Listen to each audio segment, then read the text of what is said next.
Between 800 and 1100 CE, Norse people carved out existence in lands where winter darkness stretched for months and temperatures plunged to 40 degrees below 0 Fahrenheit. These weren't primitive dwellers huddling in crude huts. Archaeological evidence reveals sophisticated builders who understood thermal dynamics, moisture control, and material science centuries before these became formal disciplines. The Norse faced conditions that would kill an unprepared person in hours. Arctic winds screamed across exposed landscapes at 60 miles per hour. Snow accumulated in drifts 20 feet deep. The ground froze solid for 8 months of the year. Yet within these harsh parameters, Viking communities not only survived but thrived, developing architectural solutions that kept families warm through 6-month winters, using only materials they could harvest from their immediate environment. The iconic Viking longhouse wasn't a single building type, but an evolving design adapted to local conditions across Scandinavia, Iceland, Greenland, and beyond. The basic structure followed principles that appear simple until you understand the physics involved.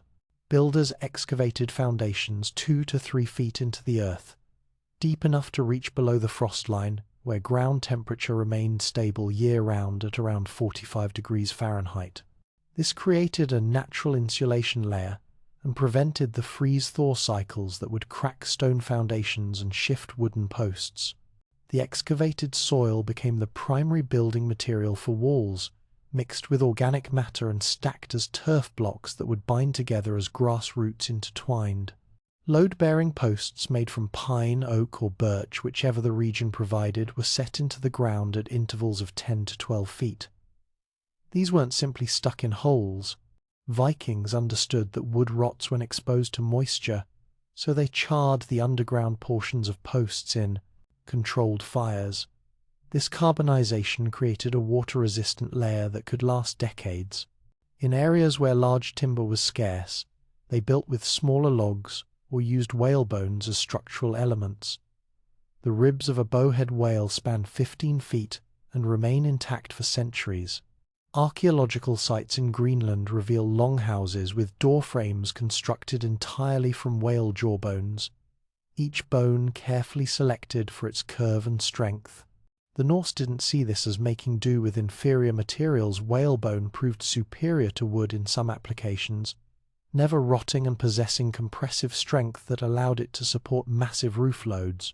But deeper questions remain about the origins of these techniques. How did scattered communities across Scandinavia develop remarkably similar solutions without centralized planning or written building codes? The longhouse form appears suddenly in the archaeological record around 600 CE, fully formed with sophisticated features that suggest generations of prior development. Yet earlier dwelling sites show simpler construction. Something changed in Norse building knowledge during the migration period, but the transmission method remains unclear. Oral tradition, traveling craftsmen, or independent innovation driven by similar environmental pressures. The walls of a Viking winter shelter demonstrate understanding that seems almost modern. They weren't trying to create an airtight seal that would trap moisture from cooking, breathing, and drying clothes, leading to mold and structural decay. Instead, they built walls that managed moisture through layers. The innermost layer consisted of wooden planks or woven wattle panels, thin branches woven through vertical stakes like a massive basket. This created an air gap between the interior space and the insulation layer.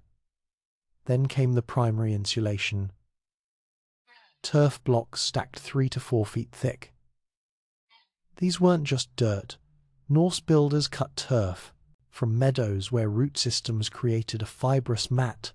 Each block contained living grass that would continue growing on the wall's exterior, binding blocks together while the dead material inside provided insulation comparable to modern fiberglass.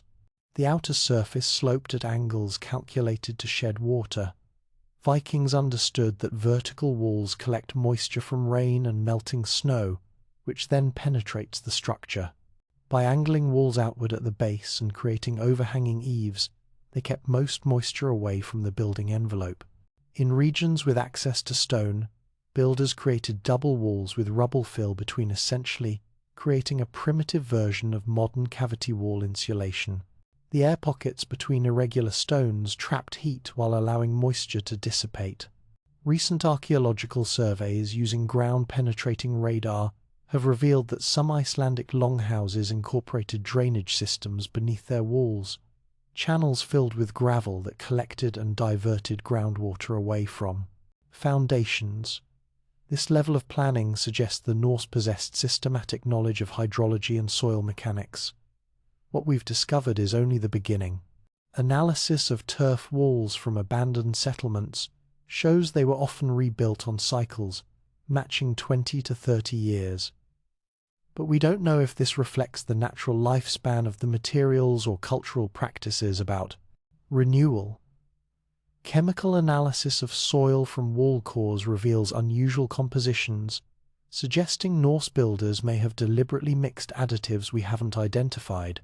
Some walls contain higher concentrations of charcoal than can be explained by hearth ash alone, raising questions about whether they understood charcoal's ability to absorb moisture and filter air.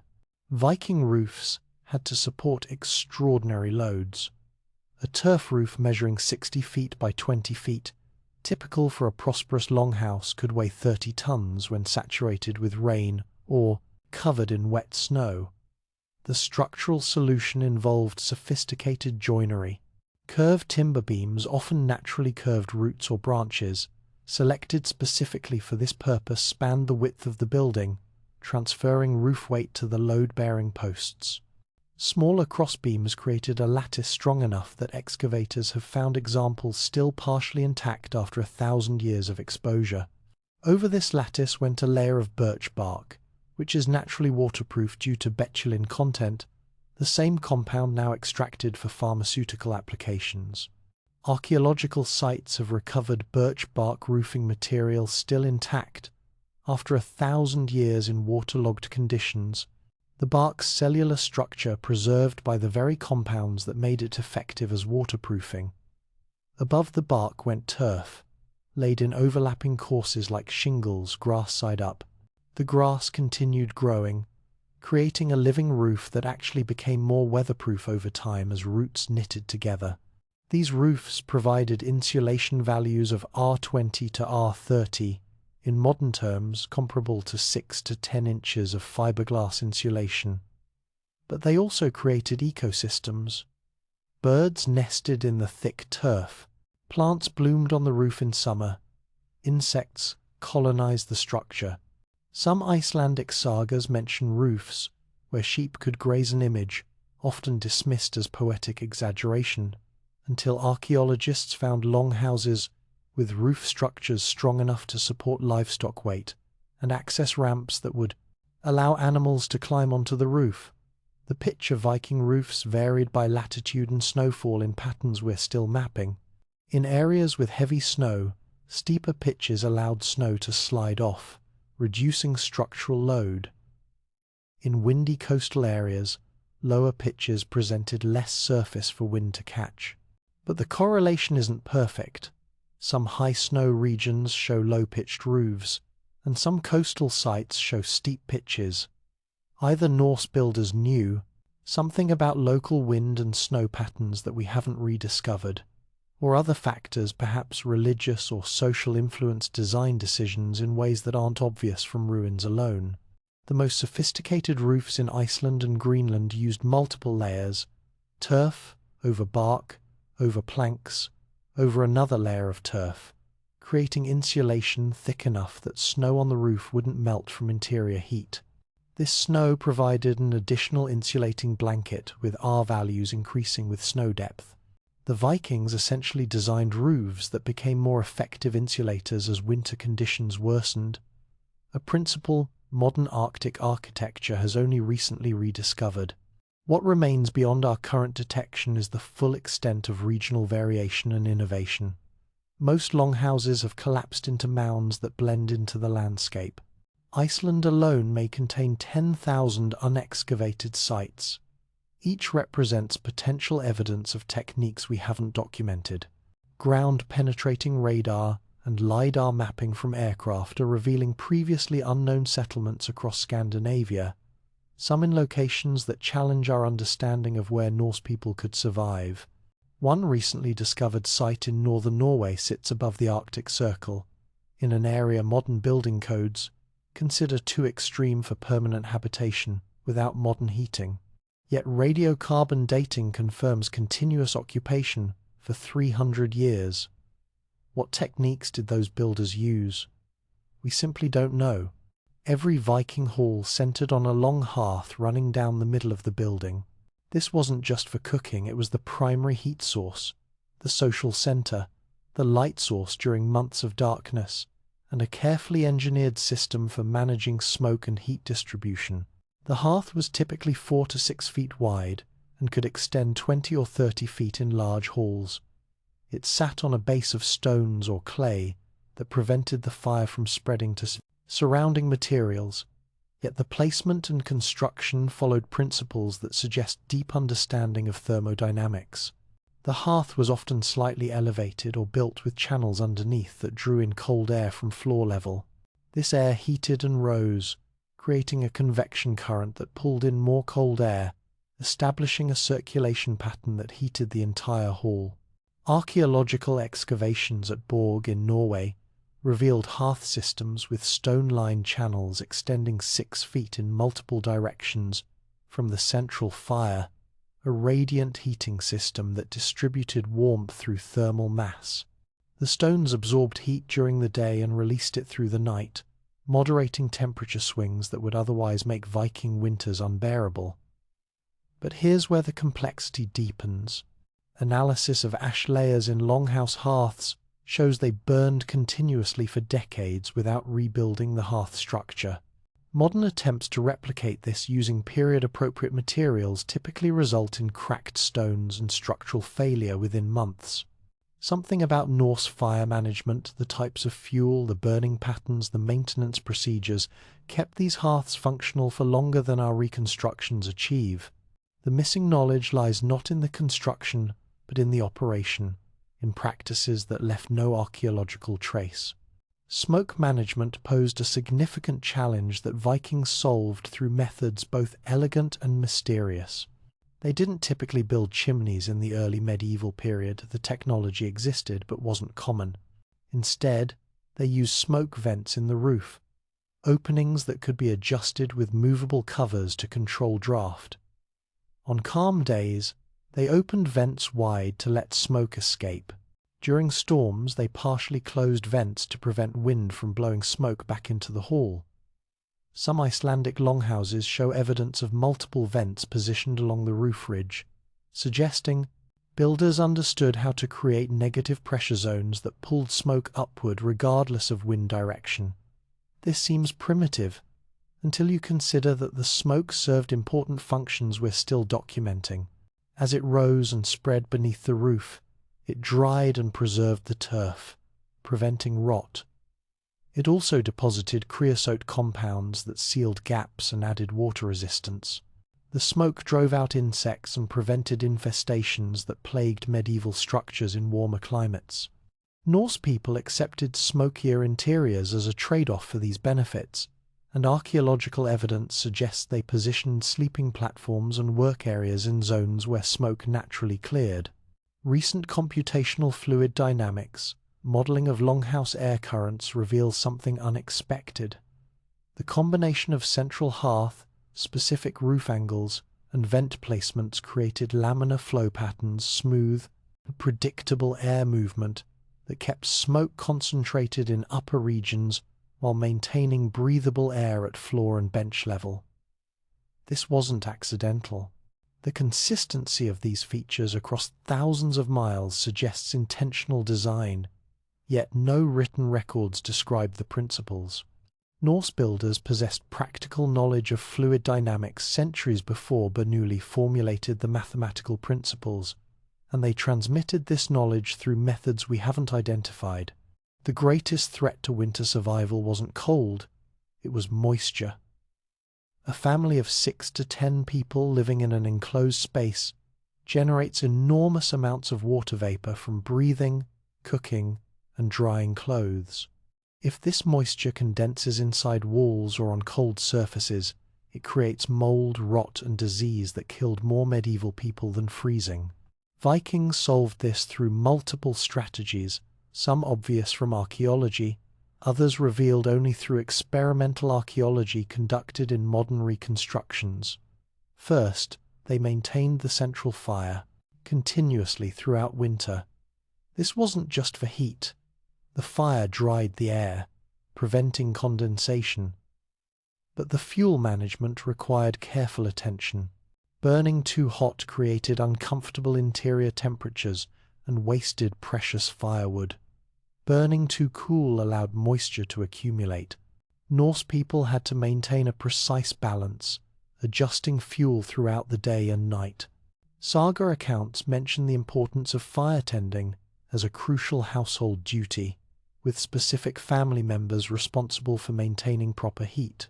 This suggests systematic knowledge about optimal burning rates, but the specific techniques remain unclear. Second, they built storage areas called skemma unheated side rooms separated from the main hall by wooden walls. These rooms stayed cold, providing storage for food that needed to be kept frozen while creating a temperature buffer between the warm hall and the cold exterior. The skemma concept appears simple, but archaeological evidence reveals variations we don't fully understand. Some skemma were accessed only from inside the main hall. Others had external doors. Some show signs of intermediate heating, not as warm as the hall, but not as cold as outdoors.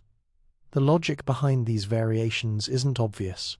Were they responding to different climate zones, different storage needs, or different cultural practices? The ruins don't tell us. Third, they used interior textile hangings extensively. Woven wall hangings weren't decorative luxuries. They were functional elements that trapped air against cold walls, preventing condensation while adding insulation. These textiles could be removed and dried regularly, managing moisture that would otherwise accumulate in structural materials. But the textiles themselves pose questions.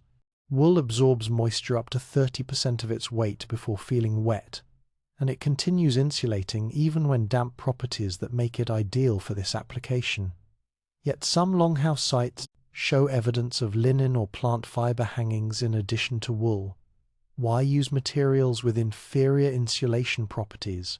Perhaps they dried faster, or perhaps they served different seasonal functions, or perhaps the answer involves factors we haven't considered. The earthen floor itself played a role in moisture management. Packed earth absorbs some moisture while allowing it to slowly migrate downward into the subsoil, a natural dehumidification system. Vikings often laid down layers of juniper or pine boughs, then covered these with woven rush mats. The boughs provided cushioning and insulation, while releasing pleasant scents and mild antimicrobial compounds. When the rushes became soiled or damp, they were replaced to practice that also carried out accumulated moisture. But here's what we've discovered through chemical analysis.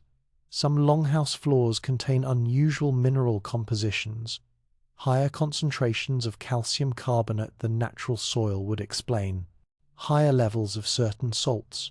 These compounds are hygroscopic, they absorb moisture from air. Did Norse people deliberately treat their floors with materials to control humidity? If so, where did they obtain these materials? How did they apply them? And how did they discover the technique? The evidence suggests intentional practice, but the methods remain beyond our current understanding. In the darkest months, regions like northern Norway experienced polar night. The sun never rose above the horizon for weeks or months. Vikings needed light but couldn't afford heat loss through large openings. Their solution involved minimal window area with multiple protective layers. Small openings in walls could be covered with thin sheets of horn scraped until translucent, a material that allowed light while blocking wind. Cattle horn, when heated and pressed flat, then scraped with sharp blades until paper thin, becomes surprisingly transparent while remaining flexible and durable. In some regions, they used stretched and oiled animal membranes. These weren't clear, but they transmitted enough light to work by. during the few hours of twilight. Sheep intestines, cleaned and stretched, then treated with oil, created a material similar to parchment. Multiple layers could be laminated together for additional strength. Archaeological finds include fragments of these window materials with stitching along the edges, suggesting they were mounted in wooden frames that could be removed and stored during summer when maximum ventilation was desired. More commonly, Vikings simply accepted darker interiors during winter, relying on firelight and oil lamps. Soapstone lamps burning seal or whale oil provided steady light with minimal smoke. The whale oil used in northern settlements burns cleaner than wood and produces more light per unit of fuel properties that made it valuable enough to trade across vast distances. But soapstone lamp design shows sophisticated understanding of combustion. The bowls are carved with specific depth to diameter ratios that optimize flame stability. Some have multiple wicks allowing brightness adjustment. Some include channels that preheat oil before it reaches the wick, improving burn efficiency.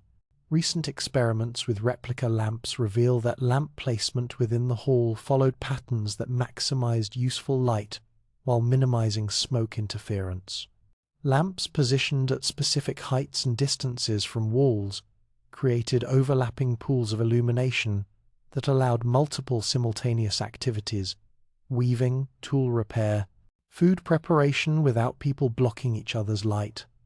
This spatial organization appears consistent across excavated sites, suggesting shared knowledge about optimal lamp placement. Yet no textual sources describe these arrangements. The knowledge existed as practical skill, transmitted through demonstration and experience, now accessible only through careful analysis of artifact placement in undisturbed, archaeological contexts. Some longhouses in Iceland show evidence of light tunnels, angled openings in thick turf walls that captured low-angle winter sunlight and reflected it into interiors, while the narrow opening prevented significant heat loss. These require precise calculation. The tunnel angle must account for latitude, wall thickness, and the sun's path during the brief period when it appears above the horizon.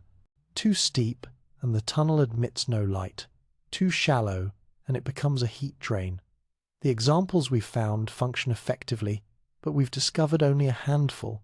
Were light tunnels rare innovations, common features that rarely preserve, or regional practices limited to areas with specific sun angles?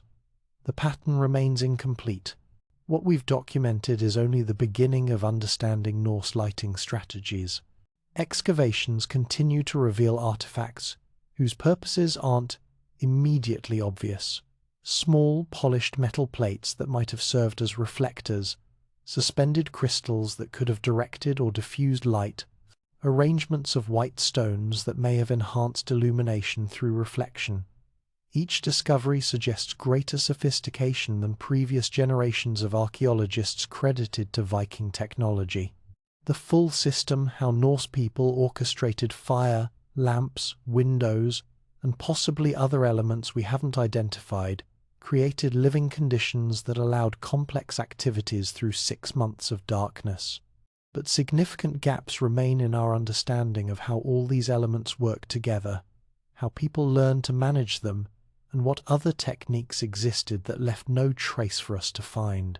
Inside a Viking longhouse during winter, space organization followed principles that maximized both thermal efficiency and social function. The hall stretched 60 to 100 feet in length, but the usable space divided into zones determined by heat, light, and cultural hierarchy. Archaeological evidence, combined with saga descriptions, reveals a layout so consistent across regions that it suggests formal tradition, yet the underlying logic contains elements we're still decoding. The high seat, the position of honor for the household head, sat near the center of the hall, close enough to the fire for warmth, but positioned where smoke cleared most effectively. Excavations show wear patterns in the earth and stone that mark these locations, and they cluster in specific zones that correspond to computer models of optimal air quality within the hall's convection currents. But the high seat also aligned with the main door in many longhouses, creating sight lines that let the household head see anyone entering. This wasn't just about thermal comfort, it reflected social power and security concerns in a society where violence could erupt quickly. The question remains whether builders designed halls around the high seat position, or whether occupants discovered optimal locations through trial and experience. Sleeping platforms lined both long walls, raised 2 to 3 feet above the floor. This elevation served multiple purposes we can document, and others we can only infer. The raised height placed sleepers in the warmest air layer, heat rises, and the difference between floor level and bench level could reach 10 to 15 degrees Fahrenheit. The platforms also stayed drier, lifted above moisture that might accumulate on earthen floors, but they also created storage space underneath, and excavations show this space was used intensely. Tools, food containers, textile materials, and objects whose purposes remain uncertain. The platforms were typically 4 to 6 feet deep, allowing space for people to sleep parallel to the walls with their feet toward the fire. Multiple people shared each platform, creating what archaeologists call communal sleeping arrangements, a practice that conserved heat through shared body warmth, but also raises questions about privacy and personal space in Norse culture. Textile partitions may have created subdivisions, but these would leave minimal archaeological trace. Some platforms show post holes suggesting they supported curtains or hangings, but whether these were permanent installations or seasonal additions remains unclear. The very end portions of the hall farthest from the fire stayed coldest, and often served as storage for items that needed to remain frozen. Butter buried in barrels of salt could last through winter in these zones. Meat wrapped in cloth and hung from rafters stayed preserved in the cold, dry air. Fish dried to the consistency of wood became edible again when soaked in water, but recent excavations have revealed installations we don't fully understand. Stone-lined pits in cold zones that may have been ice cellars, deeper storage that extended below floor level, drainage systems that aren't necessary for simple food storage.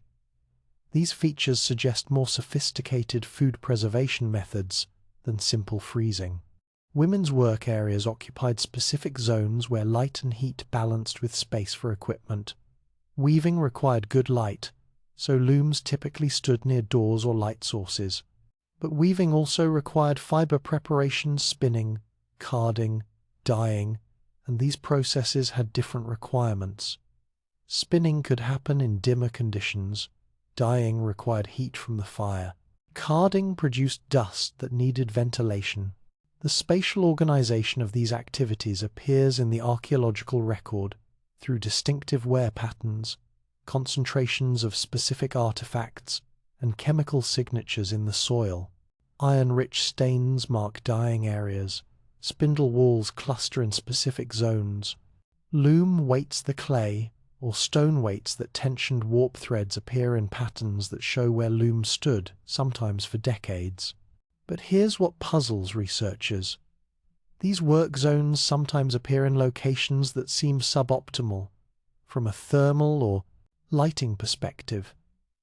A loom might stand in a relatively dark corner when a lighter location existed nearby. A cooking area might occupy a spot farther from the hearth than necessary.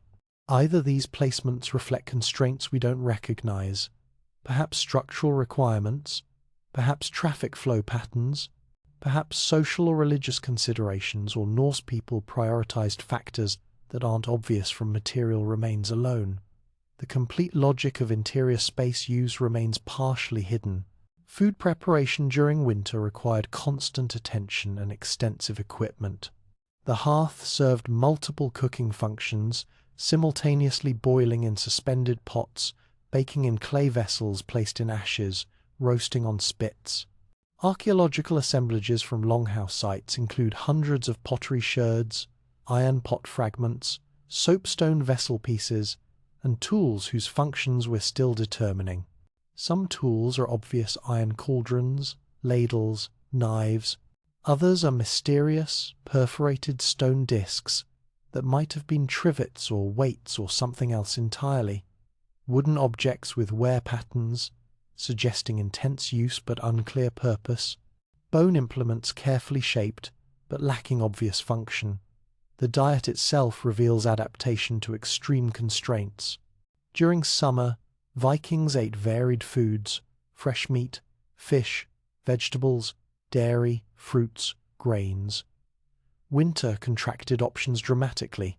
Dried fish became a staple.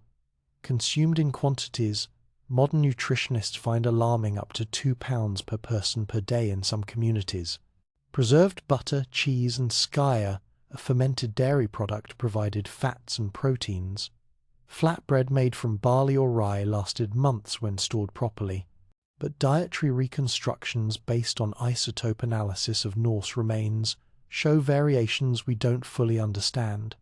Some individuals show marine protein signatures indicating fish comprised 80% of their diet. Others show much lower percentages. Were these differences based on wealth, geography, personal preference, or factors we haven't identified? Fermentation played a crucial role in winter survival. Soured milk products, fermented fish, preserved vegetables in brine. These techniques extended food availability while providing nutritional benefits we're still cataloguing. Fermented foods contain vitamins that prevent scurvy and other deficiency diseases. They also contain probiotics that may have helped Norse people maintain gut health despite monotonous winter diets. But the fermentation vessels themselves pose questions. Some are simple wooden barrels. Others are elaborate constructions with specialized linings, drainage systems, and features suggesting controlled temperature or atmospheric conditions. Did different foods require different fermentation setups?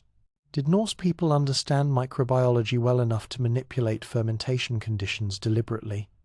The sophistication of some vessels suggests advanced knowledge, but the mechanisms remain unclear. Hygiene in winter, longhouses operated under constraints that seem extreme by modern standards. Water for washing had to be heated at the fire, requiring fuel and effort. Full bathing happened rarely, perhaps once per week, or less often in communal bathhouses separate from living quarters. Yet saga accounts emphasize cleanliness as a valued trait, and archaeological evidence reveals grooming tools, combs, tweezers, ear cleaners, nail scissors in numbers suggesting regular use. This apparent contradiction resolves partially when we understand Norse hygiene practices focused on areas that could be cleaned without full immersion. Hand and face washing happened daily. Hair was combed and maintained carefully. Clothes were changed and cleaned regularly, often using snow as a cleaning agent. Rubbing garments with clean snow removed oils and odors effectively. But waste management remains one of archaeology's most difficult subjects to study. Human waste, garbage, and other byproducts had to go somewhere, yet the evidence is often degraded or scattered. Some longhouses show evidence of designated waste areas at hall ends or in skemmer. Others reveal drainage channels that led waste away from living areas. Some sites have middens trash heaps located specific distances from dwellings, suggesting rules about waste disposal.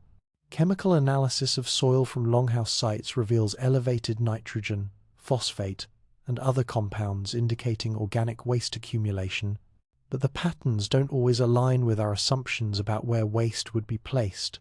The complete picture of how Vikings managed waste during 6-month periods when they couldn't easily leave their shelters remains partially reconstructed. Children's experiences during winter months appear in the archaeological record only obliquely. Small artifacts, toy boats, gaming pieces, miniature tools indicate childhood activities, but the context is often unclear. Were children confined to specific areas of the hall? Did they participate in adult work from early ages? How did parents manage the challenge of keeping multiple active children safe and occupied in crowded, fire-heated spaces for months on end? Saga literature provides glimpses, stories of children playing board games, learning crafts, memorizing genealogies and stories, but these texts focus on notable individuals and may not represent typical experiences. What we know is that child mortality was high, and winter presented specific dangers.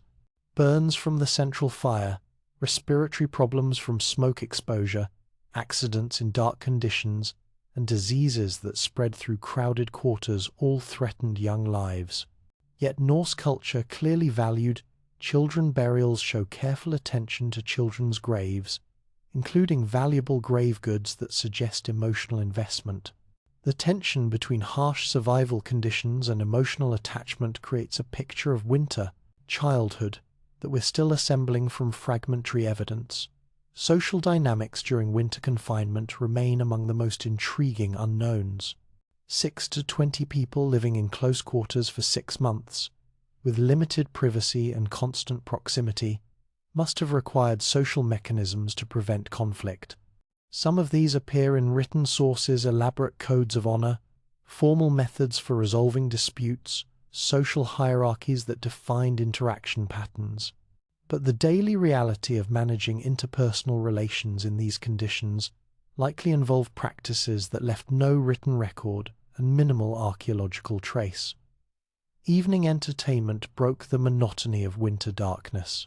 Saga recitations, poetry composition, riddle contests, board games, and storytelling filled the hours between supper and sleep.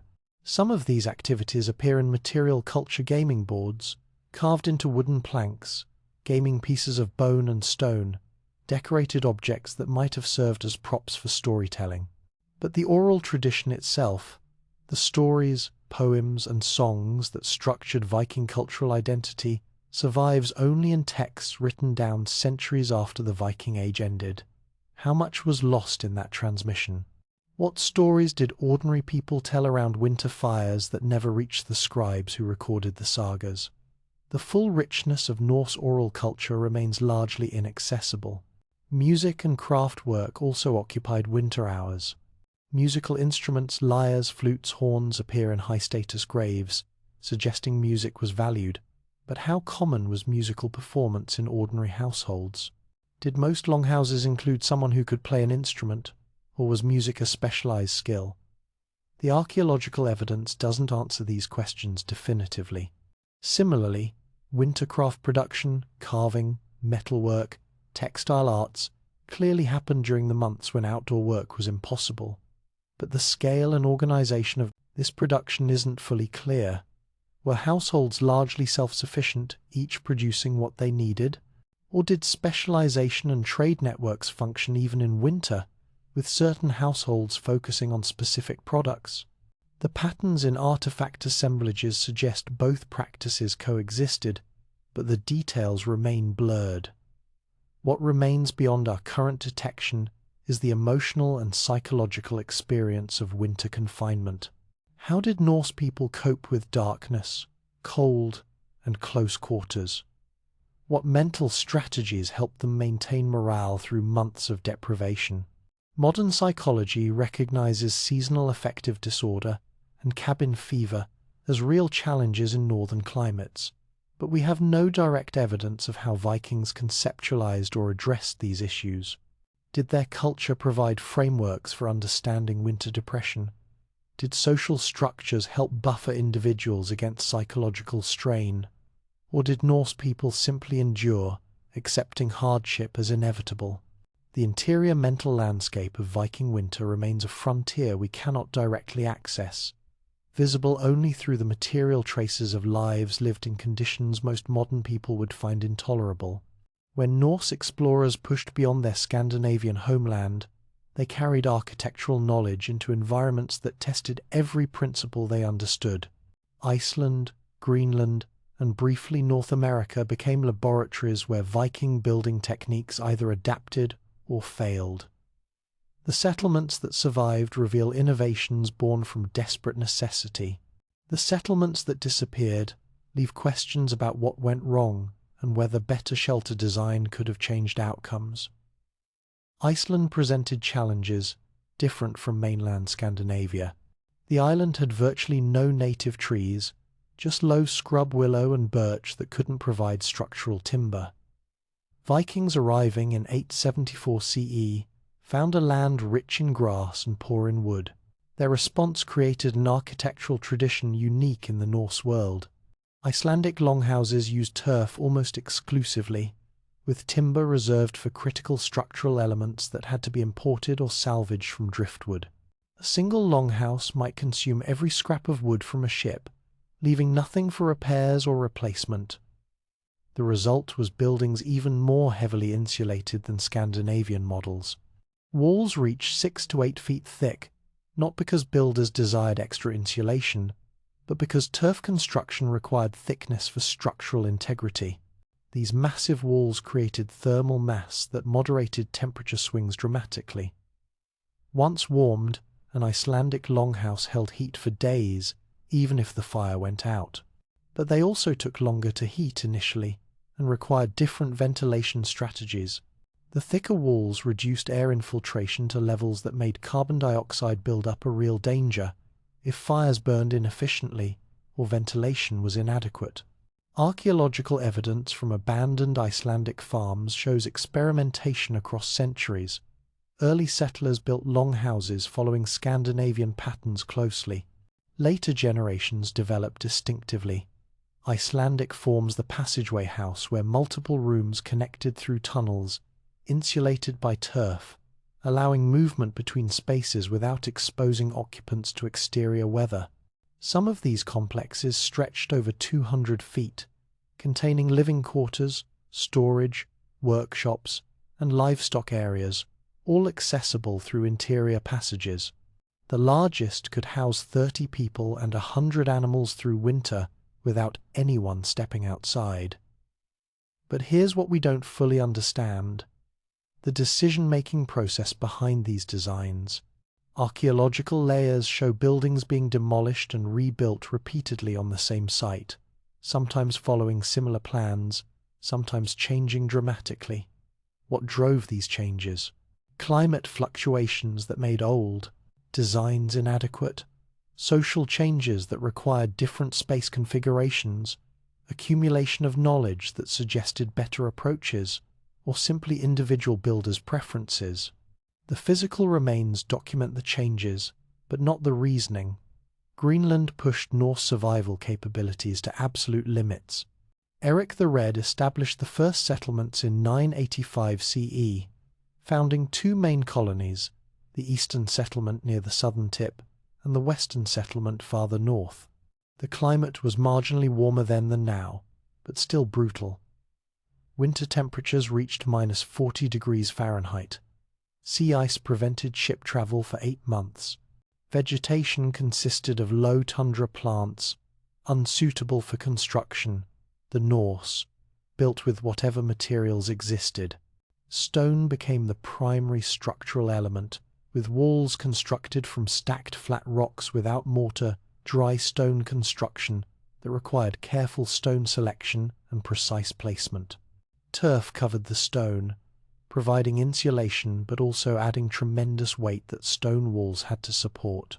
Driftwood, carried by ocean currents from Siberian forests thousands of miles away, provided precious timber for roofs and interior features. A single log might be worked and reworked for generations, its value exceeding gold. Greenlandic Norse houses were smaller than Icelandic or Scandinavian models, rarely exceeding 40 feet in length. Some archaeologists interpret this as adaptation to fuel scarcity. Smaller spaces required less heat, conserving limited firewood, but smaller spaces also meant less storage, less work area, less living space for the same number of people. The trade-offs must have been carefully calculated, yet we lack direct evidence of how Norse Greenlanders made these decisions or whether they understood the full implications of their architectural choices. The eastern settlement at its peak included roughly 500 farms, housing 4,000 people. The western settlement held perhaps 1,000 people across 90 farms.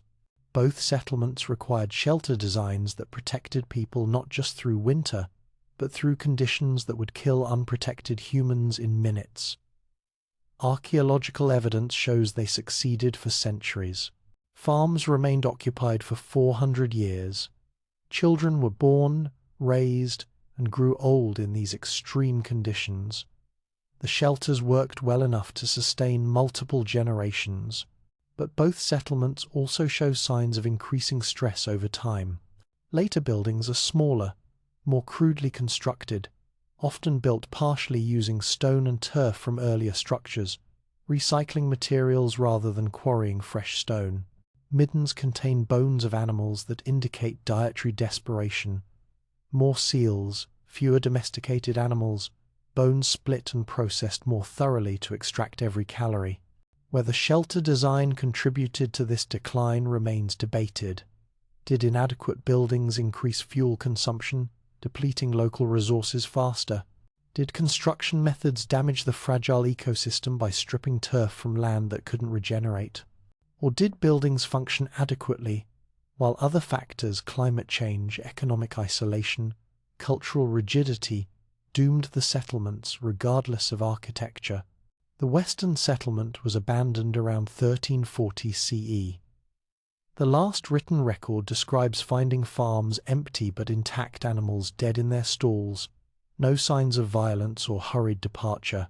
The eastern settlement persisted until around 1450 CE, then similarly vanished. The latest archaeological evidence suggests the last inhabitants struggled through increasingly difficult conditions, but left no clear record of their final years. Did they eventually sail away, die of starvation and disease, or integrate with Inuit populations? The ruins remain, stone and turf structures still partially standing after 500 years, testament to construction quality, but silent about human fates. Vinland, the Norse name for North American settlements, represents the most extreme extension of Viking building knowledge. Sagas describe Leif Erikson establishing a camp around 1000 CE, followed by other attempted settlements that lasted perhaps a decade. The only confirmed Norse site in North America is Lancel Meadows in Newfoundland, excavated in the 1960s. The buildings there follow Icelandic patterns, turf walls, timber roofs, longhouse layouts, but built hastily, used briefly, then abandoned. What's fascinating is what the buildings reveal about Norse priorities. The site includes a forge for ironworking, suggesting intentions beyond temporary exploration. It includes a large hall capable of housing 70 to 90 people, far more than necessary for a small exploration party. The construction quality, while expedient, shows knowledge of proper building techniques. These weren't desperate castaways throwing up crude shelters. These were experienced builders creating permanent structures according to established traditions. Yet the settlement failed quickly. Theories abound: conflict with indigenous populations, distance from Greenland, making resupply difficult, lack of sufficient colonists to sustain a viable community. But one underexplored factor is whether the buildings themselves created problems. The site is in a different climate zone than Greenland or Iceland, wetter, with different temperature patterns, different seasonal rhythms. Did Norse building techniques optimized for Arctic conditions perform poorly in this more temperate but unfamiliar environment? Did moisture management strategies that worked in dry Arctic cold fail in damp maritime conditions? The buildings at Lancel Meadows show evidence of only brief occupation before abandonment. Whether architectural factors contributed to that abandonment, or whether buildings simply outlasted the settlement for other reasons, remains unclear. What we've discovered through these far-flung settlements is that Viking architectural knowledge had both remarkable flexibility and clear limits.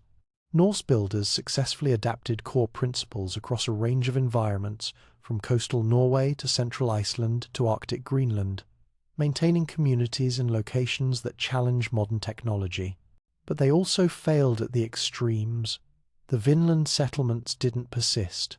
The Greenland settlements ultimately collapsed. Whether better building techniques could have changed these outcomes, or whether environmental and social factors would have overwhelmed even optimal architecture, is a question we cannot definitively answer. Recent climate modeling and archaeological surveys suggest that small changes in shelter design might have significantly impacted survival odds in marginal environments. A few degrees of additional interior temperature achieved through better insulation or heat retention, could mean the difference between winter survival and catastrophic fuel shortage. Better moisture management could prevent the respiratory diseases that weakened populations. More efficient space utilization could reduce the ecological footprint of settlements, making them sustainable longer. But these advantages might have required knowledge or materials unavailable to Norse settlers, or innovations that nobody discovered before settlements collapsed. The ruins themselves hold evidence we're still learning to read. New archaeological techniques reveal details invisible to earlier excavations. Ground-penetrating radar maps foundation patterns that suggest building phases and modifications. Chemical analysis of turf identifies plant species that indicate when structures were built and how long they were occupied. Isotope studies of timbers reveal their geographical origins, mapping trade networks that supplied critical construction materials. Each technique adds pieces to the puzzle, but the complete picture of how Norse people pushed architectural knowledge to its limits, and where those limits lay, remains incomplete. What stands out most clearly is that shelter design in extreme environments isn't just about surviving cold. It's about managing complex systems where fuel availability, food storage, social organization, psychological well-being, and physical structure all interact. Norse builders understood this implicitly, creating integrated solutions that addressed multiple challenges simultaneously. The central hearth wasn't just a heat source, it was a social center, a light source, a cooking facility, a moisture manager, and a waste processor. The turf walls weren't just insulation, they were structural elements, moisture buffers, vermin deterrents, and fuel savers. Every design choice rippled through the entire system. Modern architects designing for extreme environments are rediscovering principles Norse builders knew 1,000 years ago. Contemporary Arctic research stations use turf roofs for insulation. Passive solar design mirrors Viking strategies for capturing winter light. Thermal mass construction reduces heating demands just as Viking stone and turf did. But modern designers have advantages. Norse builders lacked precise thermodynamics, calculations, advanced materials, reliable fuel supplies, rapid communication with support networks. That Vikings achieved comparable performance with none of these advantages reveals the depth of their practical knowledge and the effectiveness of cultural transmission systems that passed this knowledge across generations without writing, without formal education, without any institutional structure beyond household and community tradition. The question that haunts researchers is how much knowledge was lost. Each abandoned settlement represented generations of accumulated wisdom, specific techniques for local conditions, innovations that worked, experiments that failed. When the Greenland settlements vanished, 4 centuries of Arctic building expertise disappeared with them. When Vinland was abandoned, whatever adaptations Norse builders had discovered for North American conditions were forgotten. The archaeological record preserves buildings, but not the knowledge that created them. We see the results of Norse architectural mastery, but can only partially reconstruct the understanding that made it possible. The materials Vikings used to build their winter shelters weren't exotic or rare earth. Grass, stone, and wood existed everywhere humans settled.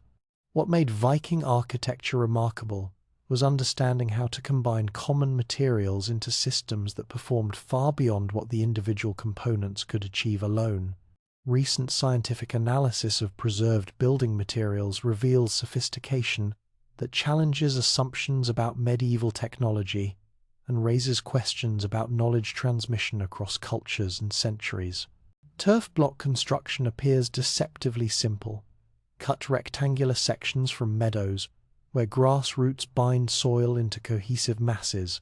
But modern attempts to replicate Viking turf walls using what seems like straightforward technique consistently produce inferior results.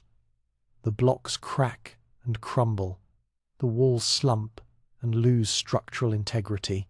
Water penetrates more easily than it should, Something about Viking methods created superior performance that we haven't fully reverse engineered.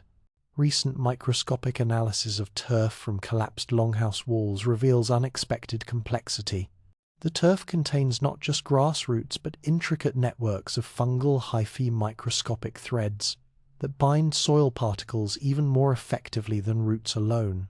These fungal networks, called mycorrhizae, form symbiotic relationships with grass roots, creating composite structures stronger than either organism produces independently.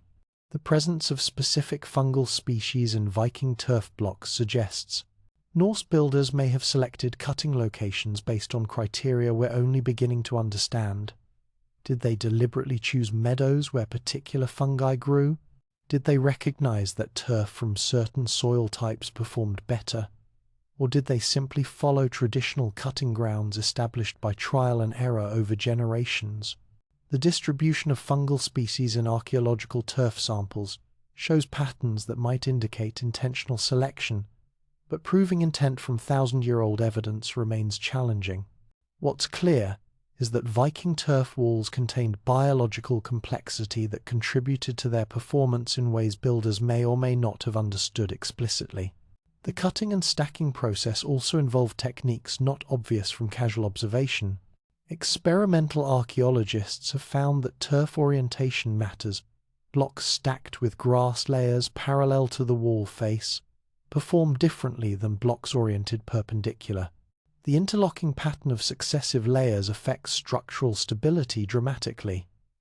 The timing of construction relative to seasonal growth cycles influences how quickly roots knit together. Vikings must have known these details through experience, but written sources don't describe them, and archaeological evidence preserves the results without documenting the process. Wood selection and treatment reveal another layer of sophisticated material science. Vikings used different wood species for different purposes, not just based on availability, but on properties matched to specific functions. Oak provided strength and rot resistance for ground contact applications. Pine offered workability and adequate strength for above-ground elements. Birch, though weaker, could be bent when heated, allowing curved construction elements. But beyond these basic distinctions, analysis of preserved timbers shows evidence of careful selection within species. Oak timbers used for critical posts often come from slow-growth trees with dense grain patterns stronger than fast-growth oak with wider annual rings. Pine boards split from the log along grain lines perform better than sawn boards that cut across grain. Birch poles used for wattle walls come from young trees harvested at specific ages when flexibility peaks. This level of selection requires both knowledge of wood properties and access to adequate timber resources to allow choosy selection. In timber-rich areas like Norway, such selection was possible. In timber-poor Iceland, builders had to work with whatever driftwood arrived, forcing compromises that affected building performance. The charring technique applied to timber posts in ground contact demonstrates remarkable understanding of decay processes. Charcoal resists biological decomposition because its chemical structure differs from uncharred wood. The carbonization process breaks down the complex molecules that wood-rotting organisms digest. But achieving effective carbonization requires precise control. Too little heating leaves wood vulnerable. Too much heating weakens structural strength. The charred zone must extend deep enough to protect the post, but not so deep that the entire post becomes brittle.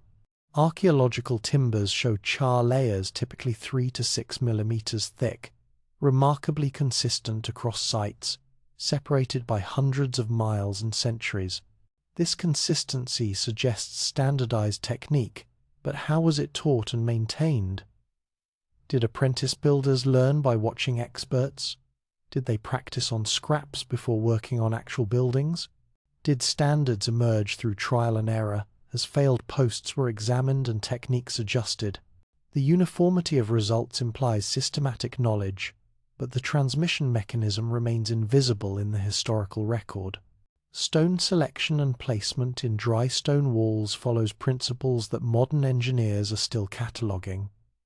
The basic concept seems simple: stack flat, stones without mortar, relying on friction and weight for stability.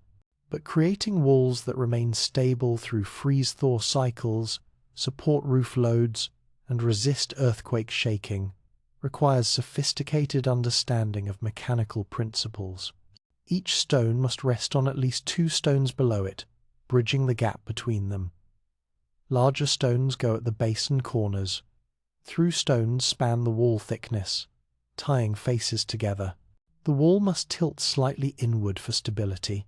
What's remarkable is how consistently Viking builders applied these principles without written guides or formal training. Walls examined at sites across Greenland, Iceland, and Scotland show similar construction quality and technique. Mistakes are rare. When walls failed, archaeological evidence usually reveals external causes: earthquakes, foundation settlement, unusual loads rather than construction defects. This implies that knowledge of proper stone wall construction was widely distributed and reliably transmitted across the Norse cultural sphere. But it also raises questions about how such knowledge propagated. Did individual builders figure out effective techniques independently? Did traveling masons carry knowledge between regions? Did failed walls serve as negative examples that taught subsequent builders what to avoid? The success rate we observe archaeologically suggests a mature technology with accumulated refinement, but the learning curve that produced this maturity isn't directly visible. Birch bark waterproofing demonstrates chemical knowledge that verges on organic chemistry. Birch bark contains betulin and related compounds that make it naturally water-resistant. These same compounds now appear in pharmaceutical applications for their antimicrobial and anti-inflammatory properties. But bark's performance as roofing material improves dramatically with proper preparation and installation. Archaeological preservation of bark in waterlogged contexts has allowed detailed analysis of Viking preparation techniques. Some bark shows evidence of heating not enough to damage the material, but enough to make it more pliable and enhance its waterproof properties. Some shows treatment with oils or fats that further improve water resistance. The bark is almost always installed smooth side up, which sheds water more effectively than rough side up. Overlaps follow consistent patterns that prevent water infiltration. While allowing vapor transmission, the roof breathes while staying waterproof. Did Norse builders understand the chemistry behind bark's waterproof properties? Almost certainly not in modern terms. But they understood empirically that bark worked, that certain preparations worked better, that proper installation mattered. This practical knowledge, refined through generations of observation and experiment, achieved results that satisfy modern performance standards, even though the theoretical understanding that could explain those results didn't exist for another 8 centuries. Fiber technologies, rope, textiles, insulation materials show similar patterns of empirical sophistication. Vikings produced rope from twisted plant fibers, animal hair, and leather strips, matching rope characteristics to applications. Heavy manila-like rope from plant fibers pulled ships onto shore. Braided horsehair created lighter cordage for rigging. Twisted wool fibers made rope that remained flexible when wet. Modern materials, scientists analyzing these rope types find they match or exceed the performance of comparable modern natural fiber ropes, suggesting Norse rope makers had optimized their techniques thoroughly. Textile insulation, the wall hangings mentioned earlier, served multiple functions that modern building science can now measure and explain. Wool textiles trap air in their fibers, creating insulation. They absorb moisture without feeling wet or losing insulating value. Hygroscopic buffering that stabilizes interior. Humidity. They absorb sound, reducing echoes and creating acoustic comfort. They even filter some airborne particles, improving air quality modestly. Vikings valued these textiles highly, but did they understand all these functions? The textiles themselves can't tell us what their makers knew or intended. What remains frustrating for researchers is that we can measure performance. We can determine that Viking building materials functioned effectively, but we struggle to determine what Vikings understood about why materials worked. Modern science explains that mycorrhizal networks strengthen turf, that betulin provides waterproofing, that wool provides hygroscopic buffering. But Viking builders didn't have microscopes, didn't know about chemical compounds, didn't possess humidity meters. They worked with direct observation, accumulated experience, and cultural knowledge transmitted through demonstration and practice. This creates an epistemological puzzle. How sophisticated was Viking materials knowledge? They achieved sophisticated results, but through what level of understanding? Imagine explaining to a Viking builder that their turf blocks contain fungal networks that enhance performance. Would they recognize this as explaining something they already knew in different terms? Would they be surprised to learn their materials contained invisible organisms? Or would they consider such explanations irrelevant to the practical knowledge they use successfully? Contemporary research into traditional building techniques worldwide reveals that many cultures achieve sophisticated results through empirical knowledge that didn't require theoretical understanding. Chinese builders created earthquake-resistant structures without mathematical models of seismic forces. Roman engineers built concrete domes without understanding chemical hydration reactions.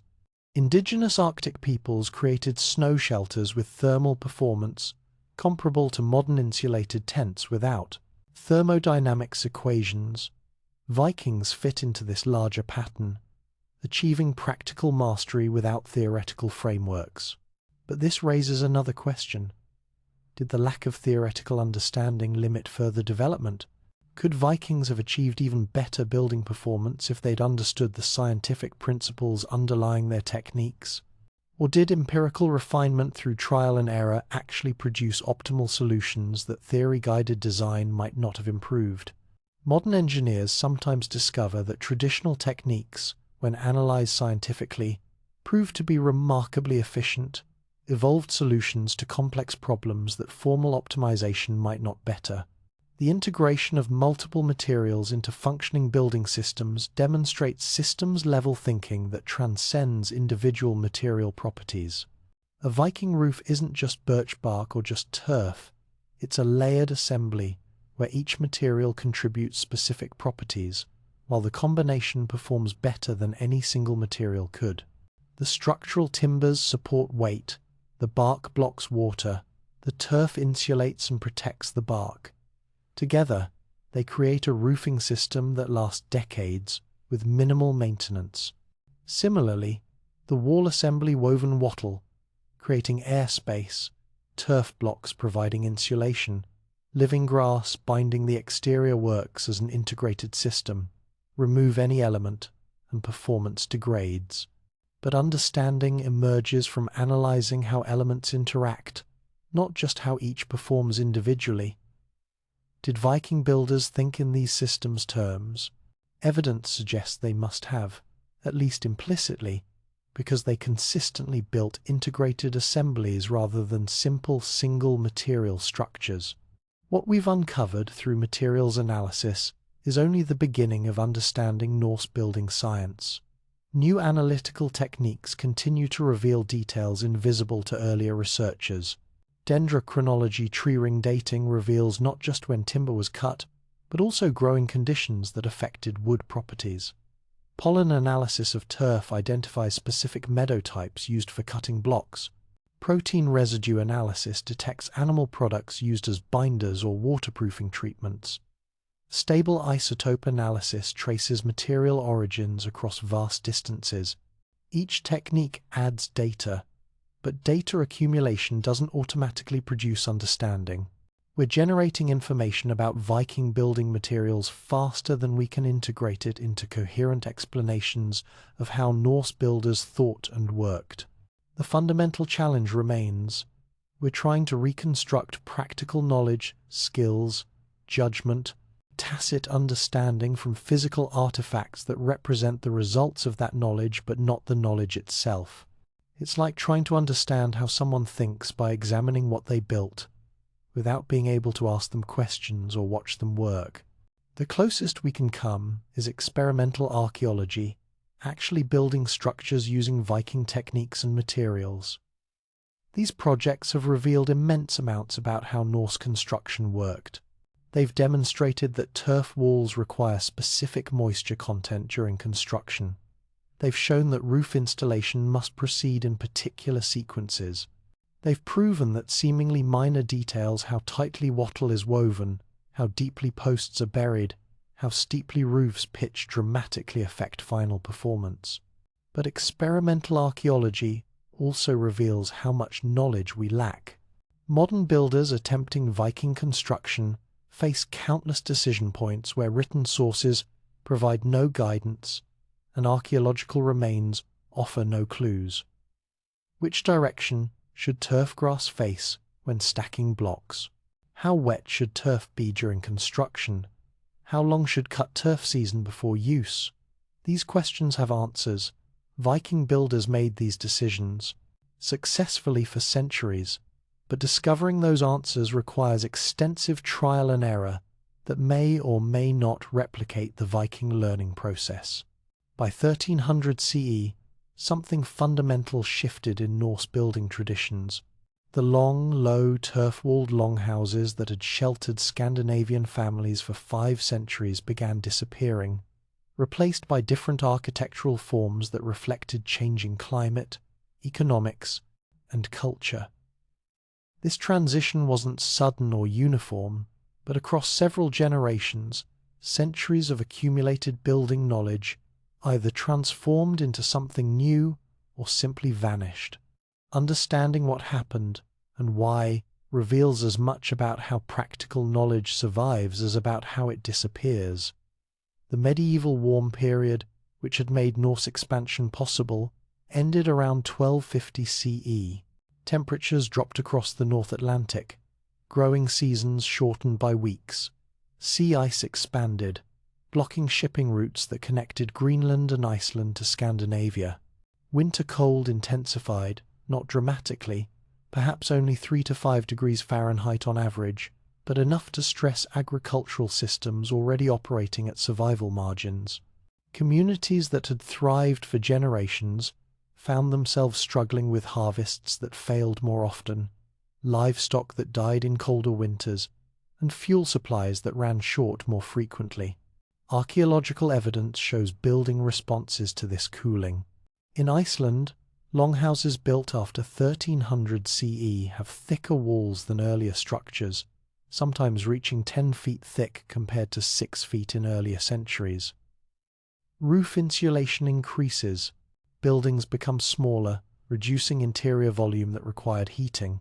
Some farms consolidated multiple structures, previously separate buildings for different functions, into single complexes, accessible through interior passages, minimizing exposure to outdoor cold.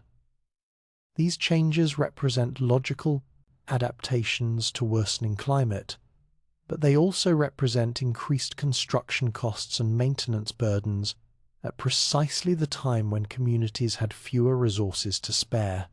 In Greenland, the response was more desperate. Archaeological surveys show the western settlement, abandoned around 1340 CE, contains buildings that underwent multiple modifications in their final decades. Walls were reinforced. Additional turf was piled on. Interior spaces were subdivided to create smaller rooms that could be heated more easily. Yet these modifications failed to prevent abandonment. The eastern settlement persisted longer, until roughly 1450 CE, but its final buildings show similar patterns of desperate retrofitting that ultimately proved inadequate.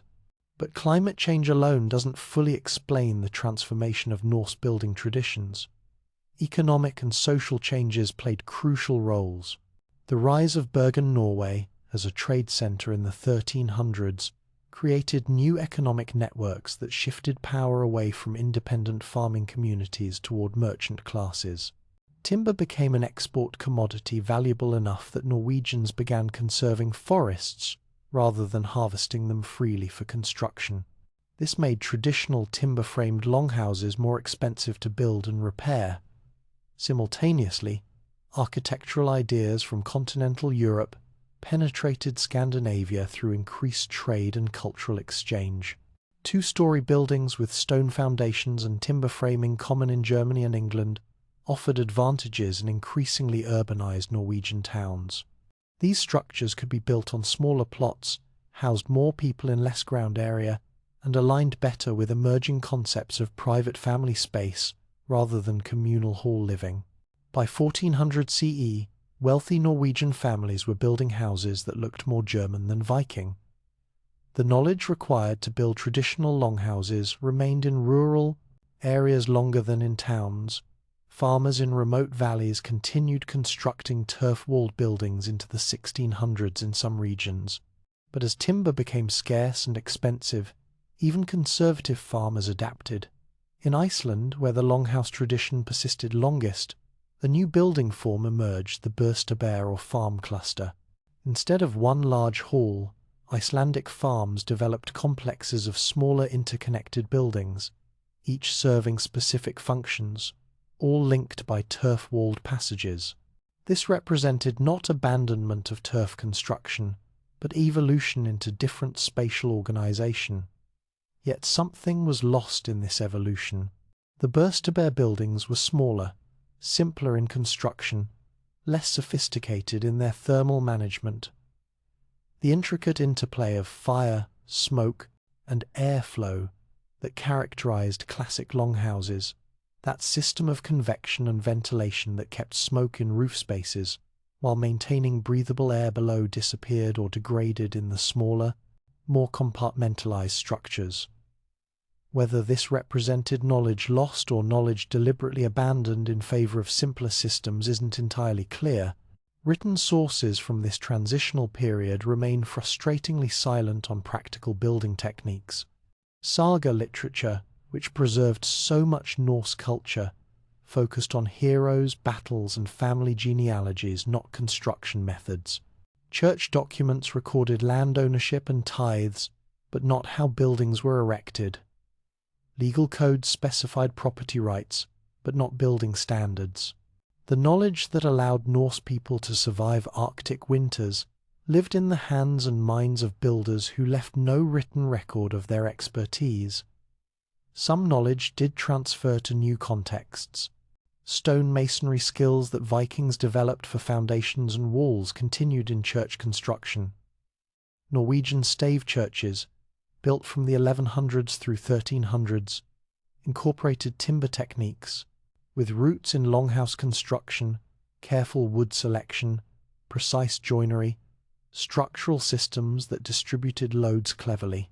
But stave churches served different purposes than longhouses, operated under different constraints, and evolved in directions that diverged from domestic building traditions. The question of what specifically was lost remains partially unanswered. We can see that traditional longhouses stopped being built. We can measure the differences between longhouse design and later building forms, but we can't fully inventory the knowledge that disappeared because we never completely understood all the knowledge that existed in the first place. It's like watching a library burn without ever having read all the books. You know information is lost, but you can't specify exactly what. Modern attempts to reconstruct Viking buildings face this knowledge gap directly. When archaeologists and historians build replica longhouses for museums and education, they must make countless educated guesses about details that sources don't document and ruins don't preserve. How tight should wattle weaving be?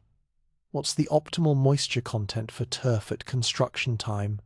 How should smoke vents be adjusted for different weather conditions? Contemporary builders learn through experimentation, making mistakes and adjusting, much as original Norse builders probably did. But we're learning from scratch, without the accumulated wisdom of generations that Viking builders inherited. Some experimental archaeology projects have run for decades now, long enough to observe how buildings age and require maintenance. These long-term studies reveal that Viking construction demanded continuous attention and repair, not because buildings were poorly made, but because materials degraded naturally and required replacement. Turf roofs need new turf layers every 20 to 30 years. Wattle walls require periodic replacement of degraded sections.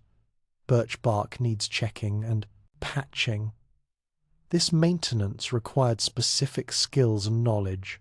As traditional buildings disappeared, so did the knowledge of how to maintain them, creating a feedback loop where declining expertise made traditional construction harder, discouraging further traditional building. In Iceland, where turf construction persisted longest, the knowledge survived into the industrial age but barely. The last traditional Icelandic turf houses were built in the early 1900s, and a few remained inhabited into the 1960s. But by then, the knowledge had become rare and eccentric. Older people knew the techniques, but younger generations weren't learning. When the last traditionally trained turf builders died, centuries of accumulated expertise died with them. Attempts to revive the knowledge for historic preservation and tourism have succeeded partially, but nobody claims the modern understanding equals what was known in 1600 or 1200 or 900 CE. The Greenlandic knowledge vanished more completely. When Norse settlements disappeared in the 1400s, everything those communities knew about Arctic construction disappeared with them. No tradition survived to the modern era. No written sources documented techniques. Archaeological excavation reveals what was built, but not always how it was built or maintained. Some techniques can be inferred, some reconstructed experimentally, but other details remain permanently lost. Future archaeologists might excavate 21st century buildings and understand that we use steel framing and concrete, but if our civilization disappeared without written records, could they figure out the precise chemical formulas for our concrete mixes, or the welding procedures for our steel? Some knowledge is too specific, too embedded in practice, to survive without direct transmission. What happened to Viking building knowledge illustrates larger patterns in how practical knowledge persists or disappears. Traditional skills survive when conditions favor their transmission: stable communities, apprenticeship systems, continued need for the skills, cultural value placed on traditional methods. When these conditions weaken, knowledge erodes rapidly.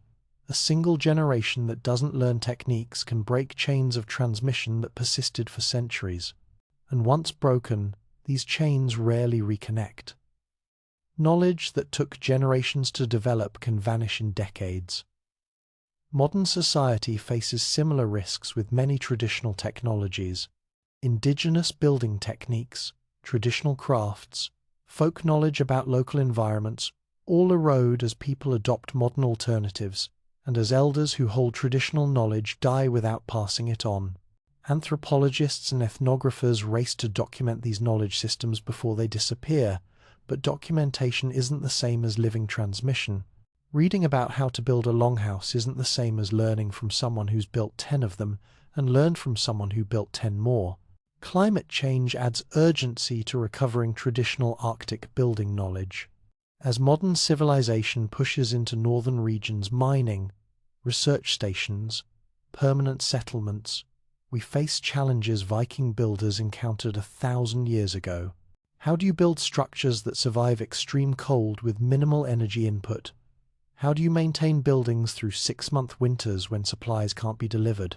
How do you work with local materials rather than importing everything? Viking solutions to these problems might inform modern approaches, but only if we can understand what those solutions actually were. Recent archaeological work emphasizes this practical recovery mission. Researchers aren't just excavating Viking sites to understand history. They're trying to recover functional knowledge that might prove useful today. Experimental archaeology projects test whether traditional techniques could be adapted to modern needs. Could turf construction provide sustainable, low-carbon building options in northern regions? Could traditional heating and ventilation strategies reduce energy consumption in Arctic structures? These aren't purely historical questions, they're practical inquiries into whether thousand-year-old knowledge might address 21st century challenges. But recovery faces fundamental limitations. Some Viking building knowledge is probably permanently inaccessible. Techniques that were never written down, that required tacit understanding developed through years of practice, that depended on reading subtle cues in materials, and whether these might be beyond our ability to reconstruct fully. We can approximate, we can experiment, we can learn much, but perfect recovery of lost knowledge may not be possible. There's a difference between building something that looks like a Viking longhouse and building with the complete understanding Viking builders possessed. The broader lesson concerns knowledge preservation in general. Modern society records information extensively: books, videos, databases, plans, specifications. Yet, even with this documentation, practical skills remain surprisingly difficult to transmit without direct teaching. Written instructions for complex procedures, no matter how detailed, leave gaps that only hands-on experience fills. If our civilization collapsed and survivors tried rebuilding using only written records, they'd face challenges similar to what we face: reconstructing Viking techniques, lots of information about results, inadequate information about process. Viking building knowledge represents one thread in the vast tapestry of human practical knowledge accumulated over millennia.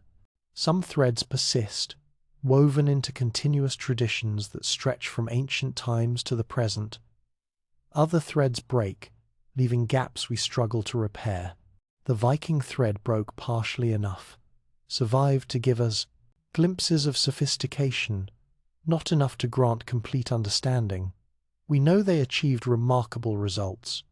We understand many of their methods, but the full depth of their knowledge, the subtle details that separated adequate construction from excellent construction, the wisdom that came from generations of accumulated experience, much of that remains beyond our reach, preserved imperfectly in ruins that show us what was built, but not everything about how or why.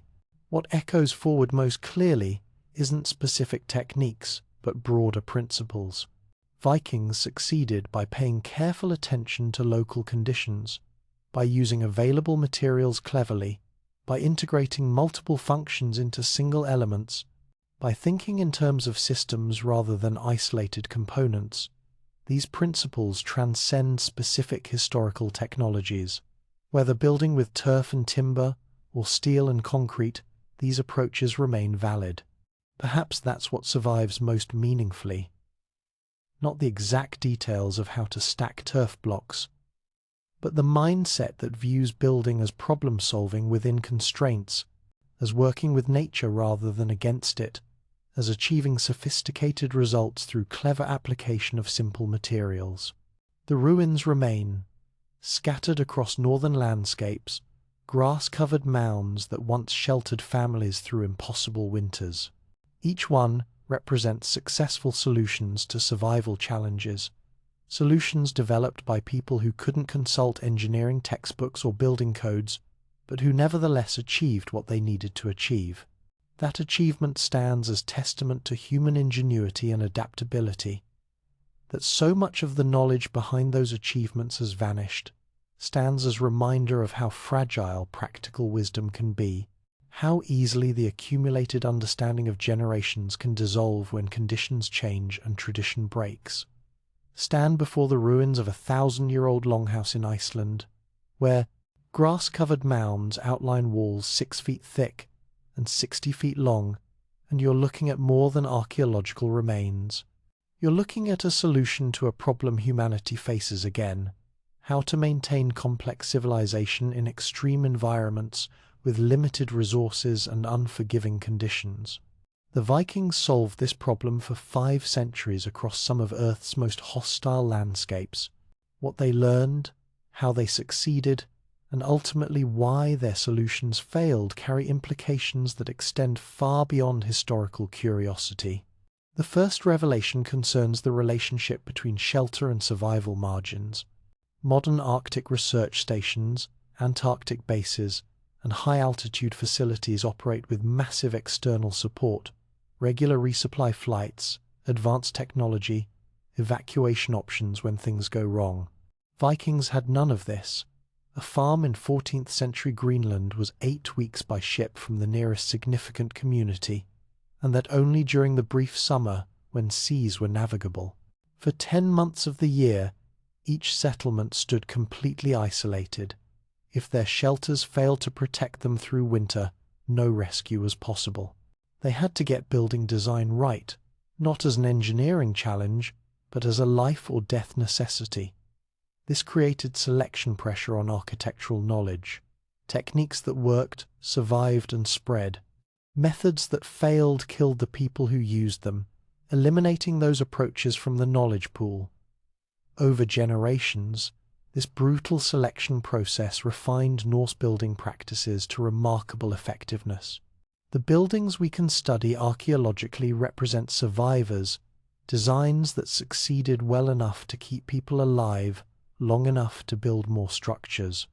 The failures, the experiments that didn't work, the buildings that collapsed or froze their inhabitants, these mostly disappeared from the record, leaving only the successful solutions visible.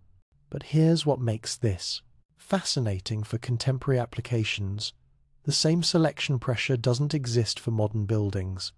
When a modern Arctic structure fails, people don't die. They evacuate to backup facilities. They call for emergency heat.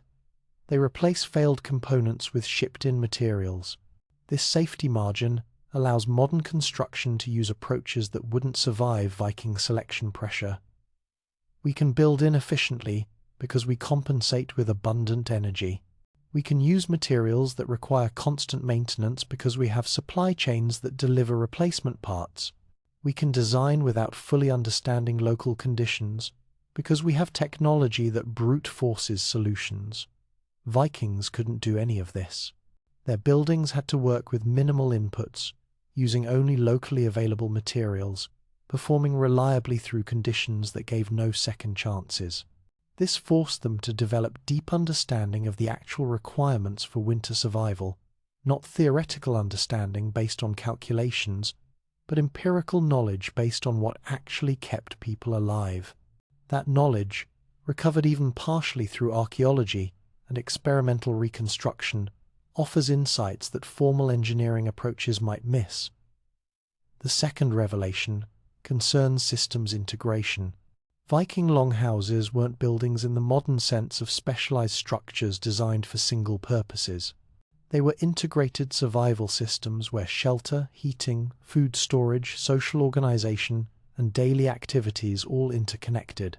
The central hearth wasn't a heating appliance, it was the organizing principle around which everything else arranged itself. Smoke management wasn't a separate system, it was integrated with ventilation, food preservation, pest control, and structural maintenance. Space planning wasn't about maximizing square footage, it was about optimizing thermal zones, social relationships, and workflow efficiency simultaneously. Modern building design increasingly separates these functions. We have HVAC systems for heating and cooling, separate appliances for cooking, distinct storage areas, specialized spaces for different activities. This specialization offers advantages: precise control, optimized performance for each function. But it also creates complexity and interdependence. When one system fails, others may fail in cascade. When energy supply is interrupted, multiple separate systems all stop working simultaneously.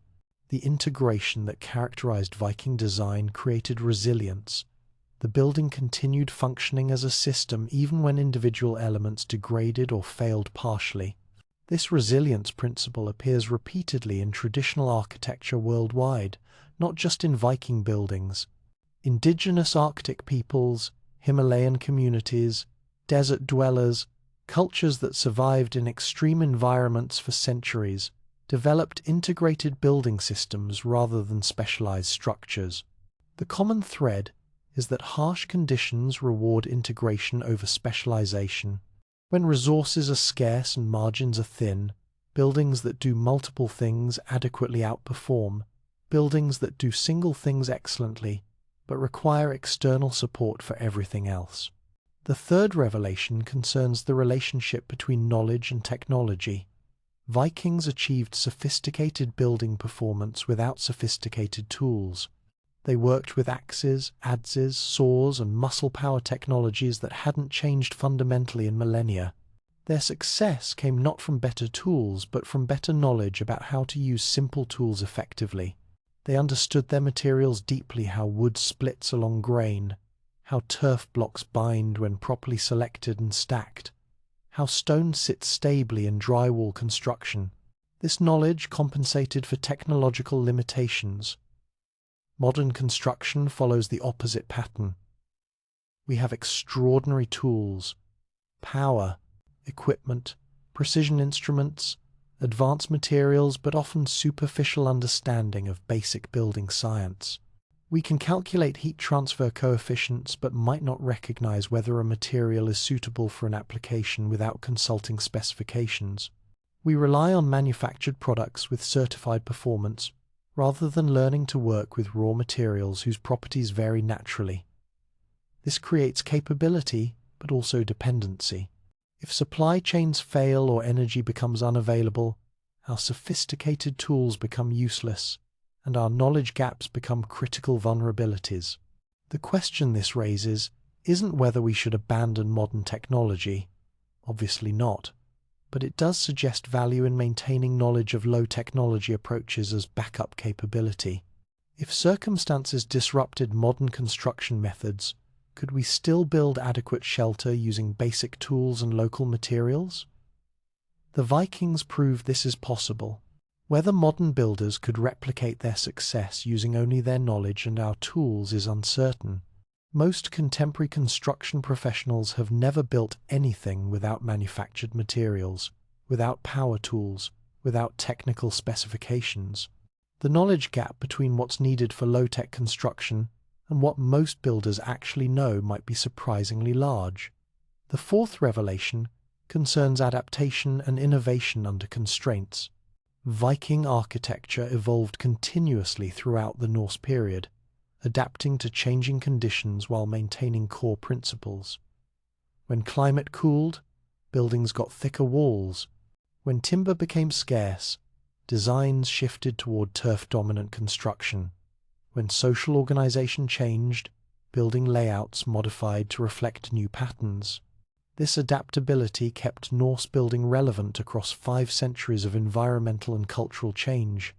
Yet the adaptability had limits. When conditions changed too drastically, when Greenland's climate deteriorated past certain thresholds, when economic networks shifted too far, when resource depletion became too severe, Viking building traditions couldn't adapt fast enough or far enough to maintain viability. The settlements failed, the knowledge dispersed or disappeared, the architectural tradition ended. Understanding where adaptation succeeded and where it failed offers lessons about the resilience and fragility of traditional knowledge systems. Modern architecture faces similar adaptive challenges. Climate change is shifting temperature patterns, precipitation, storm frequency, all factors that affect building performance. Resource constraints are emerging as materials become more expensive or environmentally costly. Social changes are transforming how people live and what they need from buildings. Contemporary architecture must adapt to these changing conditions while maintaining functionality and affordability. Whether modern building traditions prove more adaptable than Viking traditions, or whether we'll face similar points of failure when conditions shift beyond our adaptive capacity, remains to be seen. The fifth revelation concerns the gap between building and dwelling, between creating physical shelter and creating actual livability. Vikings didn't just construct weatherproof structures, they created spaces where people could maintain psychological health through 6 months of confinement, where social relationships could function despite intense proximity, where cultural practices could continue despite severe environmental constraints. The longhouse wasn't optimized solely for thermal performance. It also accommodated social hierarchies through spatial organization, supported gender-specific work patterns through zone allocation, facilitated storytelling and entertainment through acoustic design, allowed privacy despite crowding through partition systems and social protocols. Modern architecture often focuses heavily on quantifiable performance, energy efficiency, structural strength, code compliance, while treating social and psychological factors as secondary. Viking builders couldn't make this separation. They had to create buildings that worked technically and socially simultaneously, because failure in either dimension meant failed settlements.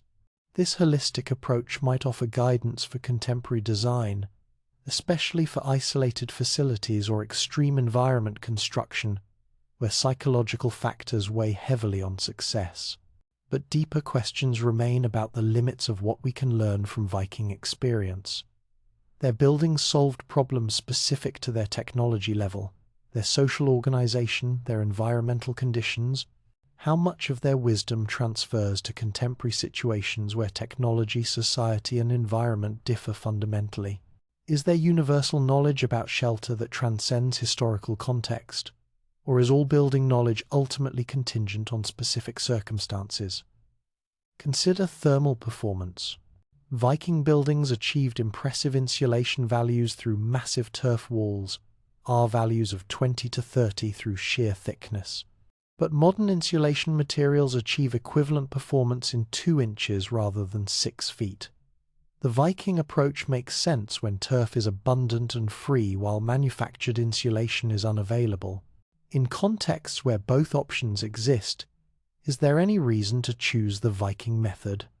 Perhaps not for pure thermal performance, but the turf walls also provided thermal mass, moisture buffering, sound absorption, structural support, vermin resistance, and near-zero embodied energy. The modern insulation provides one function superbly, but none of the others. Depending on priorities and constraints, either approach might prove optimal. This exemplifies a broader pattern. Viking solutions often bundled multiple functions into single elements, accepting compromises in individual performance to achieve better overall system behavior. Modern solutions often optimize individual functions separately, achieving superior performance in each area, but requiring complex coordination between specialized components. Neither approach is inherently superior. Their relative merits depend on circumstances. In resource-rich, technologically advanced contexts, specialization works brilliantly. In resource-constrained, low-technology contexts, integration proves more viable. As global conditions shift, as energy becomes more expensive, as supply chains face disruption, as environmental costs of construction become more apparent, the balance point between these approaches might shift. The archaeological evidence and experimental reconstructions provide data, but translating that data into applicable knowledge requires interpretation that necessarily involves assumptions and uncertainties.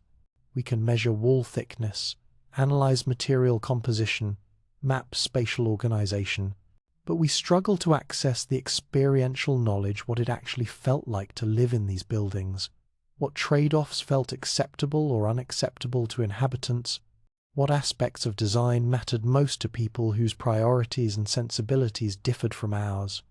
The physical remains persist, but the lived experience vanished with the last people who knew it directly. What we've learned from studying Viking shelters is substantial but incomplete. We understand their basic construction techniques, their material choices, their spatial organization. We can measure their thermal performance, analyze their structural systems, evaluate their functional efficiency. We've identified sophisticated solutions to difficult problems and recognized knowledge gaps where our understanding remains limited. But the complete picture, how all the pieces fit together, how the buildings functioned through annual cycles, how knowledge transmitted between generations, how innovations emerged and propagated remains partially obscured. The ruins themselves continue yielding new information as archaeological techniques improve. Ground-penetrating radar reveals foundation patterns invisible to surface inspection. Chemical analysis identifies materials and treatments that left no visible trace. Climate modeling contextualizes building performance against environmental conditions. Each advance in analytical capability adds detail to our understanding, but also reveals how much complexity we'd previously missed. The more we learn about Viking construction, the more sophisticated it appears, and the more we recognize the depth of knowledge we're still missing. Perhaps the most important lesson from Viking shelters isn't any specific technical detail, but rather the demonstration that human ingenuity can solve seemingly impossible problems when necessity demands. Norse people pushed into environments that should have been beyond sustainable habitation with their technology level. They succeeded for centuries, not through superior resources or advanced technology, but through careful observation, accumulated experience, systematic knowledge transmission, and willingness to adapt continuously. When modern challenges seem insurmountable, housing billions sustainably, adapting to climate change, maintaining civilization through resource transitions, Viking experience suggests that human capability extends farther than pessimistic projections might indicate. Problems that appear impossible might prove solvable through approaches we haven't yet discovered, just as 8th century Norse farmers might have thought permanent settlement in Greenland impossible before someone proved it could be done. But Viking history also carries a warning. Successful solutions aren't permanent. Conditions that made survival possible can change. Knowledge that sustained communities for generations can be lost. Settlements that flourished can fail. The Greenland colonies endured 400 years before disappearing completely. That's longer than European settlement has existed in most of the Americas.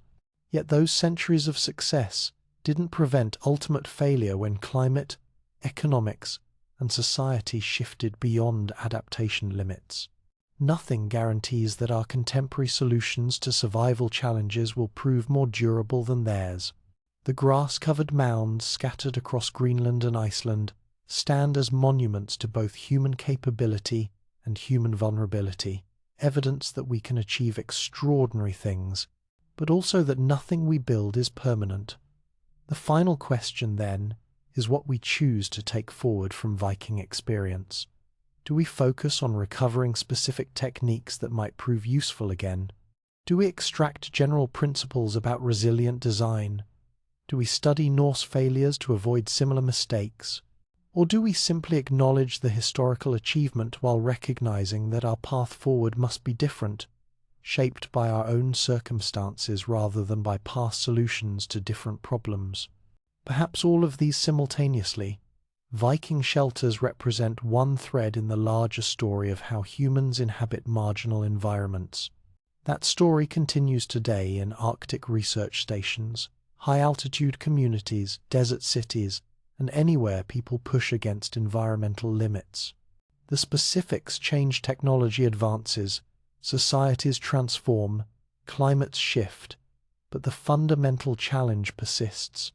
How do we create shelter that protects, enables, and sustains human life in places that would otherwise kill us? Vikings answered this question successfully for their time and place. We must answer it successfully for ours. What they learned and achieved can inform our efforts, even though their specific solutions may not transfer directly. Understanding their success teaches us what's possible. Understanding their failures teaches us what's dangerous. Both lessons prove valuable as we face our own challenges in race. Creating sustainable shelter for humanity's future